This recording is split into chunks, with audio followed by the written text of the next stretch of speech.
Hello crafty friends, it's Jess from jesscrafts.com, and today I am here with the Newton's Nook Designs July release.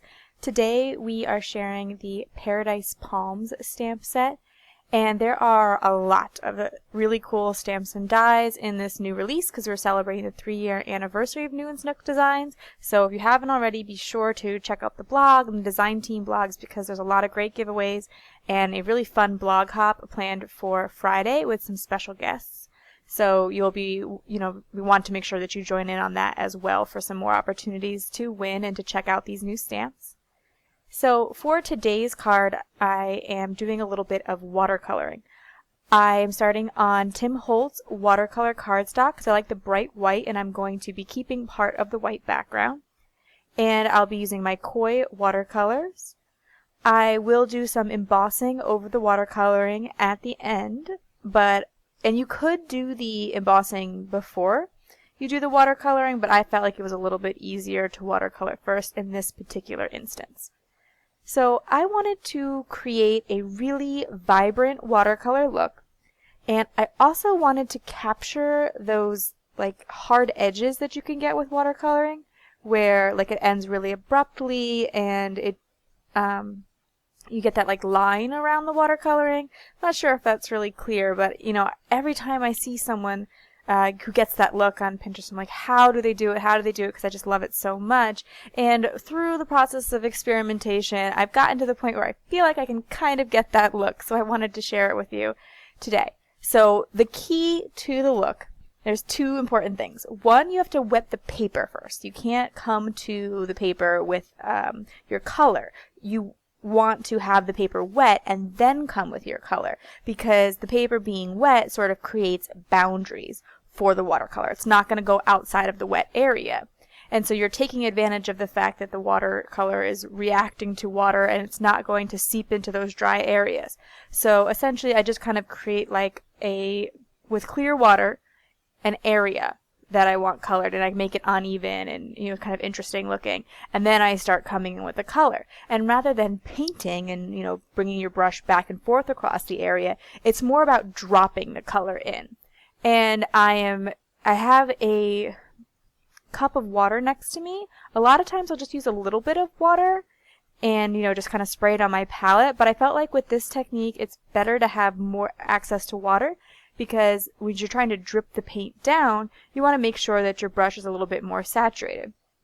However, not too saturated, because you do want to get a really strong color for this look. If you wanted a softer color, by all means, definitely add some more water to your your watercolor pans. The little cakes of watercolor that are on there. But I'm not trying to do that. I'm trying to get something really vibrant. When I was finished, I wanted to create a little bit more of a randomized look, make it look a little more natural. So then I started just adding water on top, and the water kind of pushes away the watercolor and leaves some lighter and darker areas and adds that little bit of interest. But if there was an area where I felt like, okay, now I took too much away, I went back. But the key here is also going to be to stop fussing with it, like come to a point and just leave it, and then put it aside to air dry. This technique works a lot better on paper that is air dried. If you're going to try to dry it with your heat gun, you're not going to get those same interesting lines. It's not going to dry the same way. So if you feel like, you're not able to achieve that watercolor look you're seeing on Pinterest or something, try letting your watercolor air dry instead of drying it with a heat gun. I know that if you're like me, you're probably kind of impatient and you want your card to come together, but with watercolor, that time pays off. So I set it aside and I worked on a whole different card and then came back to it. So now I have the Paradise Palms stamp set from Newton's Nook, and I am going to stamp it with my Misty. I'm using my Misty just because I'm creating a large scene here, and then that way I can stamp a bunch at one time. Also, because I'm working on watercolor paper, I do like the option of being able to stamp more than one time, because watercolor paper has a little bit of a texture, And so sometimes you don't get a perfect impression the first time, as you can see there, that, I stamped it down and they didn't give a, very, very solid impression. Now that is partly the kind of design that this stamp set has. It is supposed to have a little bit of sketchy sort of watercolor look. However, I wanted to make it appear more solid, and the way that I was able to do that was to apply a lot of pressure.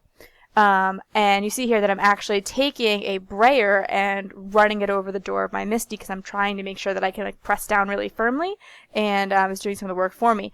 And I wasn't quite getting what I wanted, so this might seem a little crazy, but I flipped over my MISTI and used the brayer to press into the foam, and then that gave me a more solid impression. Now, it's not to speak to the quality of these stamps, because like I said, they're supposed to look sketchy, and I'm trying to make them solid. So it's, the effect that I'm going for, not how the stamps work. So I wanted this nice solid image. I finally was able to get enough ink on there. I'm using the VersaFine Onyx Black ink because I want it to be really dark and have that look of like a shadow over a sunset. And it's a sticky ink, which is going to allow me to clear emboss over it. Now you could just stamp it in black and leave it be, but I think that the clear embossing over the black just provides a little bit more of a solid black look and adds a little bit of interest and dimension to the card. Once I had my main scene stamped down, I wanted to add some details. And I wanted to basically create an island for these trees, something to ground them. So I'm taking that little island stamp and I'm stamping it across the bottom.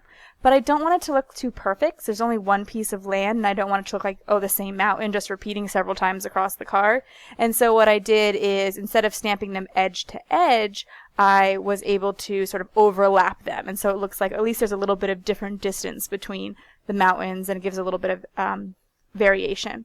And then I'm stamping a few more of the birds. And since these images are a little bit smaller, I was more comfortable getting a good impression just with my stamp blocks.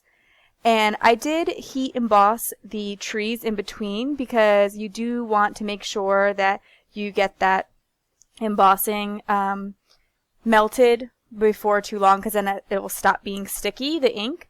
You could leave the embossing powder on there, but then I find like sometimes when I'm working, I accidentally knock some embossing powder off, so I don't mind just doing it in a few stages. And for the birds in the top left corner, they were, like, I didn't want them to go out of the red area, and so that meant that I stamped some in the tree, but you can't actually see them because it's just black on black. And you can layer embossing continuously on top. So you see those islands overlap each other, the sun overlap the islands. It doesn't matter because it will all come out and melt to black. So that is it for my card today. If you like this video, please give it a thumbs up. If you are interested in more crafting tutorials, be sure to subscribe to my channel. And I'm going to leave you links in the video description below to the products and to my blog so that you can check out the blog hop for your chance to win. Thanks for watching. Bye.